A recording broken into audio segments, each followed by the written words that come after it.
아주 먼 옛날에 백성들의 삶을 깊이 알고 싶었던 한 왕이 왕복을 벗고 평상복을 입고 그 민가, 또 특별히 그 나라에서 가장 힘들고 어렵게 사는 그 지역을 방문했습니다. 늘 이 신하들의 보고만 들어서는 내가 이 백성들의 삶을 제대로 알지 못하겠구나라는 그런 마음을 가지고 흔히 이제 옛날 왕들이 잠행이라고 하죠.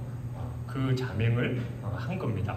그래서 어렵고 힘든 그 마을에 찾아가서 음식이 필요한 이들에게 음식도 나눠주고, 또 힘들고 어려운 이들을 삶을 보살펴주고, 또 감싸 안아주고, 또 그들의 힘들고 어려운 삶의 얘기들을 잘 들어줬어요. 그리고 마을에 잔치를 열어서 많은 사람들로 하여금 좋은 음식들을 먹게 그렇게 만들었습니다. 근데 사람들이 저 사람이 누군데 우리 이 지역에 와가지고 저렇게 우리를 섬기고 하나라는 그 마음에 참 감동을 받았는데, 잔치가 다 끝나고 이제 왕이 돌아가면서 비로소 자기의 신분을 밝히면서 그 지역을 떠났다고 합니다. 그러자 그 지역뿐만이 아니라 온 나라에 그 왕의 그 선한 섬김에 대해서 소문이 났고, 그 나라 백성들이 이 왕은 진짜 왕이구나 라는 마음을 가지고 그 왕을 진심으로 존경하고 사랑하게 되었다라고 합니다. 이처럼 이 진정한 권위와 영향력은 높은 자리에서 그냥 군림하는 것이 아니라 낮은 자리에서 겸손하게 섬기는 모습에서 나타납니다. 오늘 본문에서 예수님은 만왕의 왕이신 당신께서 이 땅에 오신 목적이 뭐냐? 바로 섬김이다 라고 그렇게 말씀하고 계십니다. 오늘 말씀을 통해서 이 세상의 성공 방식과는 완전히 다른 기독교의 역설이 몇 가지가 있죠. 세상에서는 내가 높아져야 하고 내가 더 잘나가고 자기를 더 드러내야 하는데, 오늘 본문 말씀에서는 나를 드러내고 나를 나타내는 것이 아니라 내가 철저하게 낮아지고 섬겨야 된다라는 그 기독교의 역설을 우리가 발견하고, 우리가 지금 실시하고 있는 119 전도운동이 이 예수님의 섬김을 본받는 구체적인 사랑으로 이어지는 그런 은혜가 있기를 주님의 이름으로 축원합니다. 예수님께서 제자들과 함께 예루살렘에 올라가는 길이셨어요. 예수님은 이제 자신이 대제사장들과 서기관들에게 넘겨져서 죽임을 당하고 사흘 만에 부활할 것이다 라는 걸 이미 2번 얘기하셨고, 요 본문 직전에 3번째 이제 순환 예고를 하셨습니다. 그런 얘기를 들었다면 제자로서 어떻게 돼야 돼요? 당연히 주님께서 이제 고난받고 십자가에서 죽으셔야 된다니, 그러면 분위기도 숙연해질 거고 또 늘 근심 걱정 어린 그런 분위기여야 하는 그 순간임에도 불구하고 야고보와 요한이 조용히 예수님께 나와서 예수님께 엄청난 요구를 합니다. 본문 앞에 37절인데, 주의 영광 중에서 우리를 하나는 주의 우편에 하나는 좌편에 앉게 해 주옵소서. 그러니까 주님의 우편과 좌편은 그 왕의 옆에서 가장 큰 권세를 누릴 수 있는 그런 자리를 말하는 거예요.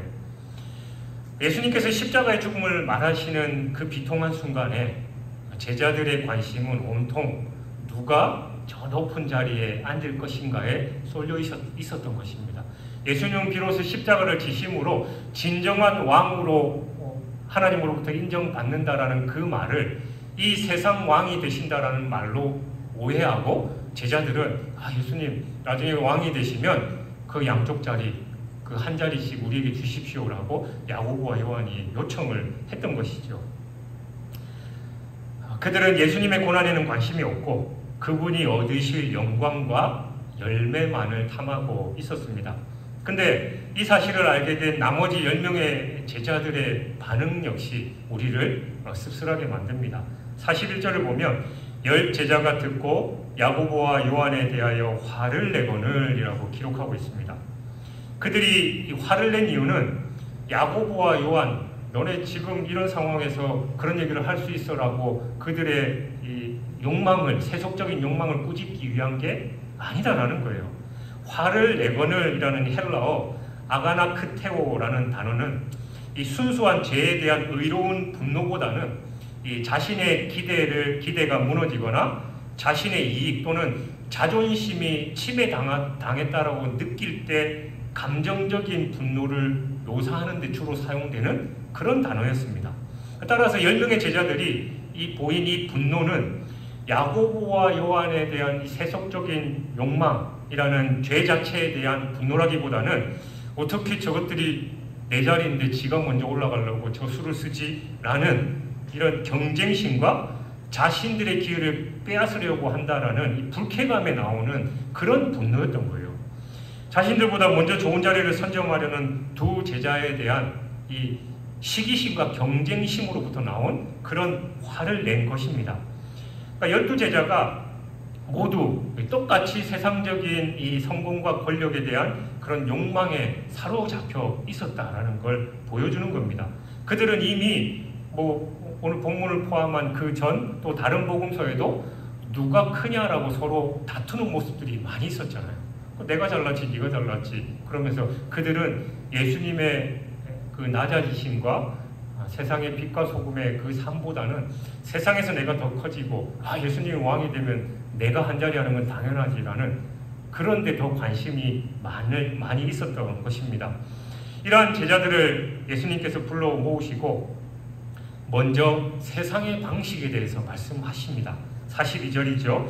예수께서 불러다가 이르시되 이방인의 집권자들이 그들을 임의로 주관하고 그 고관들이 그들에게 권세를 부리는 줄을 너희가 알거니와. 그러니까 여기서 임의로 주관한다라는 말의 원어는 카타퀴리유오라는 단어인데 이건 아래로라는 카타 그리고 주인이 되다라는 퀴리오스의 합성어예요. 그러니까 위에서 아래로 억누르며 지배하다, 군림하다라는 그런 의미를 담고 있습니다. 또 권세를 부리는 이라는 카텍수시아조라는 단어 역시 권력을 휘두르다, 통제하다라는 그런 뜻이에요. 그러니까 이것이 바로 세상이 추구하는 리더십의 모습입니다. 더 높은 자리에 올라가서 더 많은 사람을 내 마음대로 지배하고 통제하는 것. 바로 제자들은 이 세상의 방식을 하나님 나라 안으로 끌고 오려고 했던 것입니다. 야고보와 요한이 예수님께서 주의 영광 중에서 우리를 하나는 주의 우편에 하나는 좌편에 함께하여 주옵소서라고 요구했던 그 모습은 비단 2000년 전에 제자들에게만 국한된 이야기가 아닙니다. 오늘날 우리 그리스도인들의 삶 속에서도 그 형태와 모습만 바뀌었을 뿐이지 동일한 욕망이 다 더 다양한 방식으로 나타나고 있습니다. 우리는 예수님을 믿는다라고 고백하잖아요. 그렇지만 여전히 세상의 가치관과 성공의 방식에 깊이 영향을 받으면서 하나님 나라의 방식이 아니라 세상 방식으로 더 높은 자리를 추구할 때가 훨씬 많습니다. 구체적인 모습들이 다음과 같은데 첫 번째가 교회 안에서의 모습이에요. 여러분, 교회는 섬김의 공동체잖아요. 그렇지만 이곳 교회 공동체에서조차도 세상의 성공적인 논리가 스며들 때가 많습니다. 장로, 권사, 안수집사, 또 사역팀의 리더나 부서장과 같은 직분을 내가 낮아져서 섬기는 자리로 보기보다는 자신의 신앙적인 연륜이나 그 인정을 드러내는 이 명예직 또는 일종의 계급으로 생각하는 경우가 더 많다라는 거예요. 내가 이 정도 신앙생활 했으면 나 집사 시켜줘야 되고 또 안수집사 권사 시켜주고 장로 시켜줘야 되는데 왜 나를 그렇게 안 시켜주지? 그러면서 임직식에서 혹여나 자기 명단이 빠지면 삐져가지고 교회 안 오고 다른 교회로 떠나는 그런 경우들이 있다라는 거예요. 여러분, 그게 만약에 여러분이 일반적으로 생각하는 그 중직이 더 낮아지고 더 많이 섬겨야 되는 자리라고 한다면 우리가 그 직분을 받는 순간 더 부담을 가지고 더 열심히 섬겨야 할 텐데 오히려 중직이라는 그 직분을 받으면 어깨에 힘이 들어가게 되고 그 직분을 받지 못하면 이 교회가 나를 그렇게 인정해주지 않는구나라고 마음이 상하게 되니까 우리의 사고방식 자체도 이 교회 안에서도 세상적인 논리가 만연해 있다는 겁니다. 그 직분이 주는 영적인 권위나 사람들이 인정하는데 더 큰 매력을 느끼는 모습이 바로 현대판 주의 우편과 좌편을 구하는 우리의 모습입니다. 또한 우리 부서가 더 부흥했다, 내가 인도하는 소그룹이 더 크다, 내가 더 중요한 사역을 맡고 있다, 이런 것 같이 사역의 크기나 또 눈에 보이는 성과를 가지고 다른 성도들과 은근히 경쟁하고 우월감을 느끼려는 그런 마음도 있어요. 이건 열제자가 야고보와 요한을 바라보고 분노했던 것처럼 거룩한 섬김의 동기가 아니라 시기와 경쟁심의 뿌리를 둔 것입니다. 그리고 두 번째, 직장과 사회생활에서의 모습이에요. 우리는 세상 속에서 빛과 소금으로 부름받았지만 종종 세상 방식 그대로의 성공을 추구합니다. 더 높은 지위, 더 많은 연봉, 또 사회적 명예를 얻는 것, 그것을 곧 하나님께 복받은 증거다라고 생각하는 거예요. 그래서 내가 승진하지 못하고 또 승진이나 성공을 위해서 기도했지만 그 동기가 하나님의 영광이라는 명문 아래에서 자신의 욕망을 채우기 위한 때가 더 많이 있다는 겁니다. 반대로 승진해서 누락되거나 사업에 실패했을 때 하나님이 자신을 사랑하지 않는다라고 쉽게 원망하는 모습 또한 이것과 연결됩니다. 그리고 더 높은 자리에 올라가서 선한 영향력을 끼치겠다라고 말하지만 실제로는 그 자리가 주는 특권을 가지고 자기 가족의 안위를 위해서 자기 유익을 얻기 위해서 사용하려는 그 마음이 있는 것입니다. 다른 사람을 돕고 섬기기 위한 수단으로서의 성공이 아니라 그 성공 자체가 목적이 되어버린 것입니다. 또한 신앙생활을 열심히 하는 모습을 보여줘서 직장 상사나 동료들에게 좋은 평판을 얻으려고 하거나 교회 인맥을 자신의 사업이나 경력에 이용하려는 그런 모습입니다. 이게 하나님 나라를 구하는 게 아니라 자신의 왕국을 건설하기 위해서 신앙을 도구로 삼는 바로 야고보와 요한의 모습과 같은 것입니다. 그리고 세 번째, 신앙과 가치관에서의 모습이에요. 가장 교묘하고 알아차리기 힘든 모습은 우리의 가치관 속에 깊이 뿌리내린 이 세상적인 욕망입니다. 여러분, 자녀가 명문대학에 가고 또 좋은 직장에 들어가고 또 많은 돈 버는 것을 신앙의 가장 큰 축복이자 또 목표로 여기는 가치관이 우리 안에 있어요. 자녀를 위해서 기도할 때 하나님, 저 아이가 그냥 신앙생활 잘해서 세상에서 낮은 자리에서 겸손하게 하나님의 뜻을 나타내기 주십시오라고 그렇게 기도하기보다는 하나님, 우리의 자녀가 더 좋은 대학, 또 더 좋은 직장, 또 더 많은 돈을 벌어서 세상에서 높은 자리에서 그렇게 군림하고 성경에도 나와 있듯이 꾸어줄지언정 꾸이지 않게 하시고 남들을 섬기기보다 또 섬김을 받는 자리에 갈 수 있도록 주님께서 인도해 주옵소서. 우리 자녀들을 위해서 그렇게 기도하잖아요. 그러니까 세상의 종으로가 아니라 세상의 으뜸이 되기 위해서 그렇게 기도하는 겁니다. 또한 TV나 SNS를 통해서 다른 그리스도인들의 성공적인 삶, 좋은 집에 살고 멋진 여행 다니면서 자녀의 성공을 보면서 자신의 삶과 비교하면서 하나님, 왜 나에게는 저런 복을 주시지 않습니까? 라고 원망하고 시기하는 그런 모습도 우리에게 있다라는 거예요. 이것은 하나님 나라의 절대적인 가치보다 세상의 절대적인 기준에 따라서 자신의 가치를 평가하기 때문입니다. 이처럼 야고보와 요한의 요구는 2000년 전의 낡은 이야기가 아니라 오늘날 바로 교회와 직장 그리고 가정에서 더 높은 자리를 갈망하는 우리 모두의 이야기다라는 것입니다. 예수님께서 너희 중에는 그렇지 않을지니라고 하신 말씀은 바로 이러한 우리 모든 세속적 욕망을 향한 강력한 경고이자 새로운 삶을 살아야 된다라는 그런 새로운 삶의 방식으로의 초대인 것이에요. 그러면서 예수님은 세상의 방식을 설명하신 다음에 이제 완전히 새로운 하나님의 방식에 대해서 선포하십니다. 43절 상반절에 너희 중에는 그렇지 않을지니 라고 먼저 단호하게 선을 그으십니다. 너희는 세상의 방식대로 살면 안 된다라고 명확하게 선을 그으셔요. 하나님 나라는 세상의 방식과는 정반대 원리로 움직인다라는 것입니다. 그리고 그 위대한 역설의 원리에 대해서 말씀하시죠. 43절, 44절 너희 중에 누구든지 크고자 하는 자는 너희를 섬기는 자가 되고 너희 중에 누구든지 으뜸이 되고자 하는 자는 모든 사람의 종이 되어야 하리라. 아멘. 예수님은 위대해지고 싶은 욕망 자체를 죄라고 오늘 말씀하지 않으셨어요. 대신 위대함에 이르는 길은 그 길을 완전히 재정의하신 겁니다.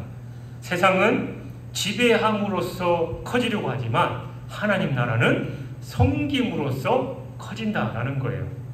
여기서 섬기는 자라는 원어, 이 원어가 바로 여러분도 많이 들어보셨던 디아코노스입니다. 이 단어는 오늘날의 집사, 디아콘의 원어로서 원래는 식탁에서 시중 들면서 손님들의 필요를 채워주는 그런 사람을 가리켰습니다. 즉, 다른 사람들의 필요를 민감하게 살피고 그것을 채워주는 실질적인 봉사자가 되라라는 그런 의미예요. 그러니까 집사라는 그 직분의 기본적인 의미가 다른 사람들의 필요를 채워주면서 열심히 봉사하고 섬기는 직분입니다. 더 나아가서 예수님은 으뜸, 그러니까 최고가 되고 싶은 자는 모든 사람의 종이 되어야 된다라고 말씀하십니다. 종의 원어는 둘로스잖아요. 이건 디아코노스라는 이 단어보다 훨씬 더 강력한 의미, 그러니까 노예라는 뜻입니다. 그러니까 노예는 내 생각과 내 주장이 없습니다. 그의 모든 존재 목적은 주인을 기쁘시게 하는 것, 주인의 말에 무조건 복종하는 게 노예입니다. 그러니까 하나님 나라에서 최고가 되는 길은 이처럼 자신의 모든 권리를 내려놓고 다른 사람의 유익을 위해서 온전히 자기 자신을 내어주는 노예의 길이다라고 그렇게 얘기하는 거예요. 아까 말씀드린 것처럼 세상 방식과는 완전히 다르죠. 우리 그리스도인들도 이 얘기를 들으면 에이 뭐 요즘 세상에 그랬다가는 호구당하고 그냥 남들이 나 무시하기만 하고 더 그러는데 무슨 말도 안 되는 소리를 하십니까? 라고 하지만 예수님은 너희는 그렇지 않을지니 너네는 그렇게 살면 안 된다라고 분명히 단호하게 그렇게 말씀하십니다. 이 위대한 역사를 삶으로 보여준 인물이 바로 마더 테레사 수녀입니다. 그녀는 세상적인 기준으로 볼 때는 아무것도 가진 것 없는 연약한 여인이었어요. 그러나 그녀는 인도의 가장 가난한 도시 이 캘커타에서 죽어가는 이들의 상처를 닦아주고 버려진 아이들을 품에 안으면서 평생 그들의 디아코노스와 둘로스의 삶을 살았습니다. 세상은 그녀를 20세기의 가장 위대한 인물 중에 하나로 칭송했지만 그녀는 단 한 번도 스스로를 높이지 않았습니다. 그녀의 위대함은 바로 그녀의 가장 낮은 섬김에서 나온 것입니다. 이번 주 금요일이 광복 80주년을 맞이하는 날입니다.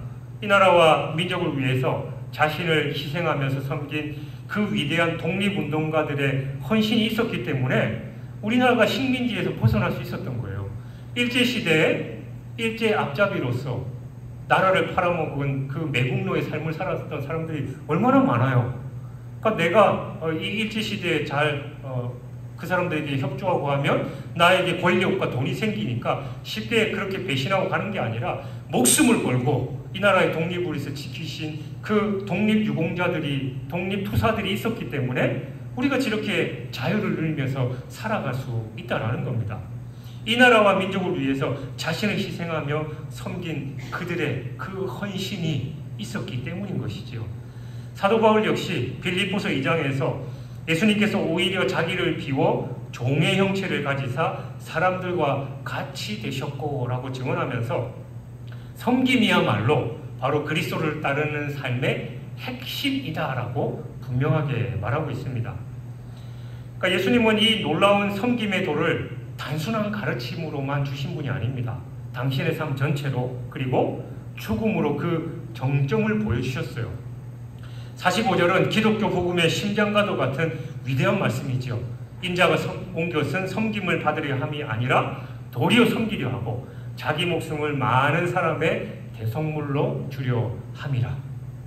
그러니까 예수님은 만왕의 왕이시지만 섬김을 받으려고 오시지 않고 오히려 섬기려고 오셨다라고 말씀합니다. 그리고 그 섬김의 절정이 바로 자기 목숨을 많은 사람의 대속물로 주려 함입니다.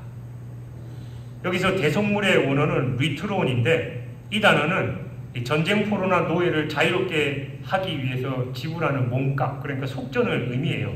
그러니까 죄의 노예가 되어서 죽을 수밖에 없는 우리를 해방시키기 위해서 예수님께서 자신의 생명을 우리의 몸값으로 지불하셨습니다. 그리고 십자가상에서 테텔레스타이 다 이뤘다라고 말씀하신 겁니다. 이것이야말로 온 인류를 향한 가장 위대하고 완전한 섬김의 모습입니다. 119 구급대원이 불타는 건물 속으로 뛰어들어가서 어린아이를 구해내고 자신은 빠져나오지 못했다면 우리는 그를 가장 위대한 영웅으로 기억할 겁니다. 그는 자신의 지위나 명예를 위해서가 아니라 그 한 생명을 살리기 위해서 자신의 목숨을 내어놓았기 때문입니다. 바로 만왕의 왕이신 예수님께서 죄와 사망의 불길 속에 갇힌 우리를 구원하시기 위해 친히 십자가에서 자신의 생명을 리트론, 즉 대속물로 내어주셨습니다. 우리가 받은 구원은 예수님의 이 위대한 섬김의 결과인 것이에요. 사랑하는 여러분, 세상은 우리에게 더 높이 올라가서 다른 사람을 지배해야 된다고 얘기합니다. 그러기 위해서는 경쟁해서 이겨야 돼요. 악착같이 노력해야 되고 다른 사람을 밟고 일어서야 가능합니다. 제자들처럼 우리 안에도 더 인정받고 싶고 더 높아지려는 욕망도 있습니다. 그러나 예수님은 오늘 우리에게 완전히 다른 길을 보여주십니다. 진정으로 위대해지는 길은 더 낮은 자리로 내려가 섬기는 길이고 최고의 리더십은 모든 사람의 종이 되는 것이다 라고 말씀합니다.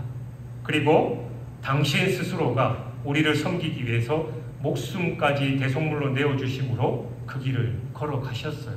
그리고 나중에 결국은 실패한 것 같고 십자가에서 죽어 없어지는 것 같지만 부활을 통해서 하나님의 영광을 받으시고 모든 이름 위에 뛰어난 이름이 되셨다는 거예요. 그 진정한 섬김의 모습을 우리에게 친히 증명해 보이시고 또 솔선해서 보여주신 분이 바로 예수님이십니다. 이제 이 말씀을 우리의 119 전도운동에 구체적으로 적용했으면 좋겠습니다. 119 전도의 두 번째 일이 뭐예요? 119 첫 번째가